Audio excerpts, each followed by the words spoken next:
Why do some people ace every exam, but struggle in real life? And why do others barely care about school, yet seem to figure everything out? This is the difference between being book smart and life smart, and it's more important than you think. Welcome back to the channel. If you're curious about human behavior, intelligence, and how people actually succeed in life, you're in the right place. Let's break this down.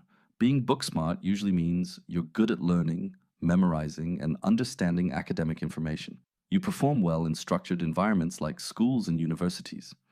You can absorb theories, solve textbook problems, and often score high on exams. But here's the catch. Most of that knowledge exists in controlled settings, where the rules are clear and predictable. Being life smart, on the other hand, is about navigating the real world. It includes reading people, handling unexpected situations, making decisions under pressure, understanding emotions, both yours and others. Life smart people rely less on memorized knowledge and more on experience, intuition, and adaptability. Here's where it gets interesting. Book smart people tend to ask, what's the correct answer? Life smart people ask, what actually works? One focuses on accuracy, the other focuses on effectiveness. Book smarts thrive in exams, life smarts thrive in uncertainty. And real life? It's rarely multiple choice. Being only book smart can make you overly dependent on rules and structure. When things don't go as expected, it can feel overwhelming. On the flip side, being only life smart might mean you miss out on deeper knowledge or opportunities that require formal learning.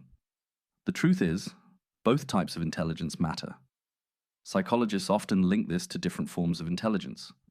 Book smarts connect to analytical intelligence, logic, memory, and reasoning.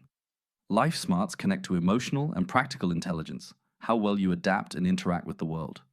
The most successful people tend to combine both. They know the theory, and they know when to ignore it. Absolutely. If you're book smart, challenge yourself to step outside structured environments. Talk to new people. Try new experiences. Learn through action. If you're life smart, consider building more foundational knowledge. Read more, study concepts, strengthen your understanding. Growth happens when you balance both sides. At the end of the day, intelligence isn't one-dimensional.